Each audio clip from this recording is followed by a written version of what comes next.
Aujourd'hui, je vais vous parler de comment on peut optimiser notre temps de production en ayant en arrière-plan un rendu qui est après se réaliser sur Blender sans avoir l'interface ouverte et consacrer notre temps encore à faire la sculpture, la modélisation dans Blender ou utiliser un autre logiciel.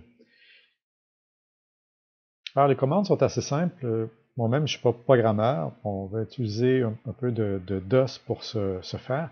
Et en même temps, je vais vous montrer aussi, quand vous partez pendant toute une fin de semaine, comment on peut avoir plusieurs rendus qui vont se succéder ou utiliser les stations d'autres personnes à votre bureau, plusieurs stations d'un laboratoire à l'école ou les stations peut-être des membres de votre famille pendant qu'ils dorment. Alors, je vais arrêter le rendu ici pour vous expliquer tout le processus. Pour faire simple, je vais prendre une scène avec laquelle j'ai déjà entré les paramètres pour la résolution, le type de rendu. J'ai déjà expliqué dans une autre démo que je ne fais jamais de fichier vidéo en rendu. Je fais des images, des séquences d'images, JPEG ou PNG. Alors, on peut changer ces paramètres-là dans une commande qu'on lance dans un prompt shell. Je les ai rentrés ici dans le fichier scène que je vais sauvegarder. L'erreur commune qu'il faut éviter, c'est avoir un espace dans l'adresse où se situe votre scène à lancer ou dans l'adresse où sera le logiciel Blender. Alors, comme par exemple, si vous avez une version de Windows en anglais, il y a des chances que votre logiciel soit installé dans Programme Faire qui comporte un espace. Alors, chaque espace sépare un argument dans une commande DOS. Alors, il est important de ne pas avoir de caractères spéciaux. On n'utilise que des lettres, des chiffres soulignés, tirets, points, virgule. Tout le reste risque d'être mal interprété. Alors, pour ouvrir une fenêtre d'exécution de commande, ça s'appelle un invite de commande dans Windows. Alors, je suis ici dans Rechercher, j'écris invite et j'ai invite de commande. Vous avez une version anglaise, c'est un prompt shell.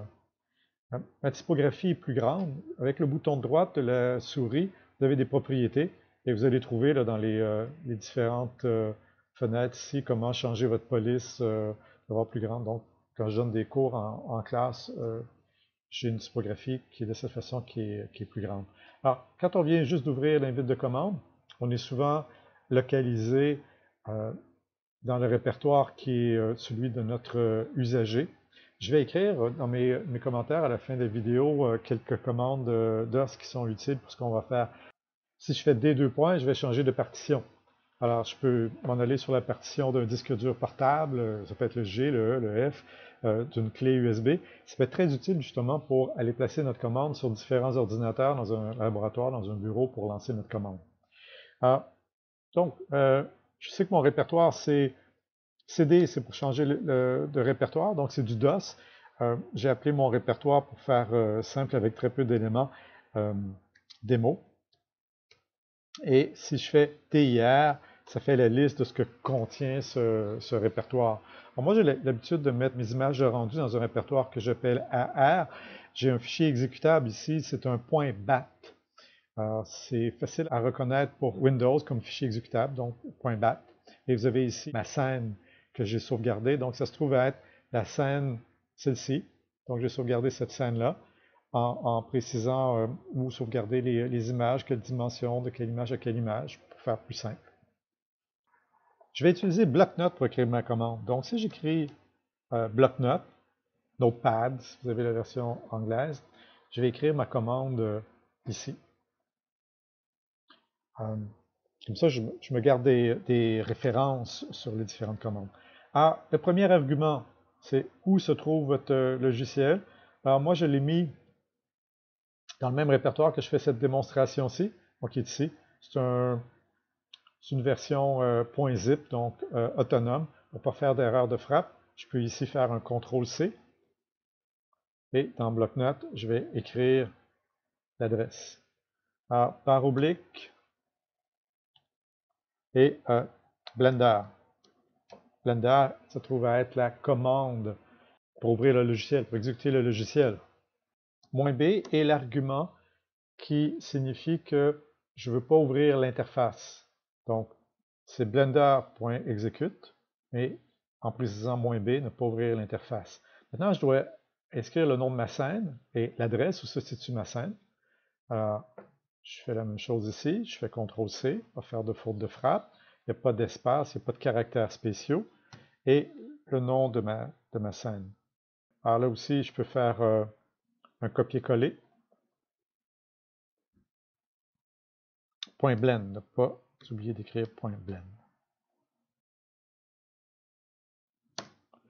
Et si j'inscris "-a", ma commande est complète. Il ne faut pas oublier de faire "entrer", et je peux de cette façon lancer mon rendu.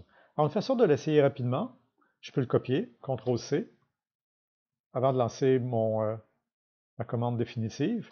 Et ici, avec le bouton droit de la souris, je peux le coller. J'appuie sur "Entrer" et je peux voir comment ma commande fonctionne. Alors, c'est important, avant de s'en aller, prendre l'autobus, partir, quitter le bureau, quitter l'école, de s'assurer qu'il fait la deuxième image, parce que peut-être qu'il pourrait avoir une erreur et n'est pas capable d'inscrire l'image. Et on peut aussi aller dans le répertoire où est après sauvegarder les images. Donc, c'est celui-ci. Mes images vont apparaître les unes après les autres. Donc, il vient d'en faire 2. Et je vais ouvrir ici la troisième. Je peux l'examiner, m'assurer que tout est correct et laisser mon rendu rouler. Je vais l'arrêter. Donc, moi, ma façon de travailler, c'est je vérifie que mes commandes fonctionnent dans mon fichier exécutable. Si je mets devant le symbole numéro, ça va faire en sorte que cette commande-là ne sera pas reconnaissable. Il va l'ignorer. Mais je vais vous expliquer comment enchaîner les commandes une après les autres. Qu'est-ce que c'est les options qu'on pourrait utiliser, les plus courantes?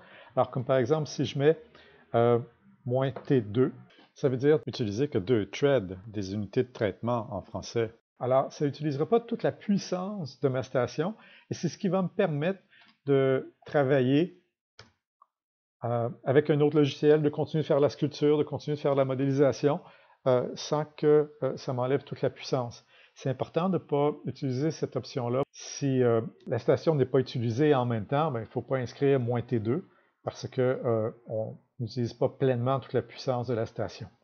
Dans les autres options que je pourrais utiliser, je peux préciser de quelle image à quelle image faire mon rendu. Donc, si jamais j'ai arrêté mon rendu pour travailler sur ma station, j'avais besoin de plus de puissance pour faire autre chose, je peux continuer mon rendu ultérieurement, et c'est un des avantages de travailler avec des séquences d'images plutôt qu'un fichier vidéo.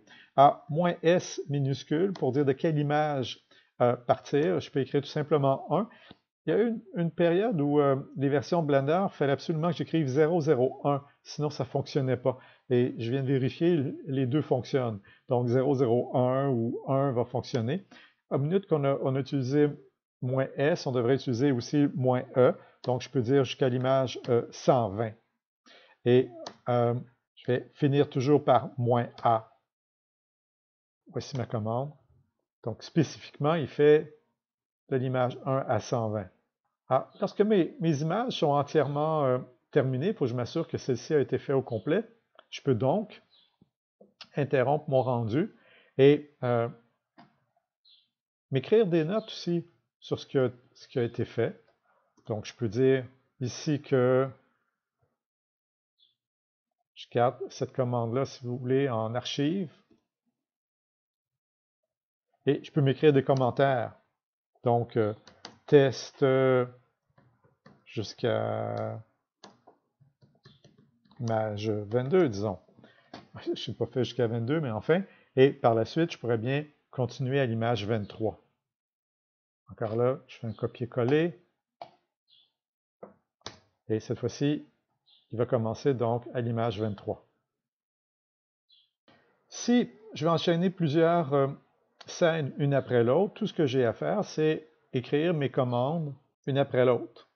Donc, ça va être des scènes qui sont différentes, peut-être pas les mêmes images.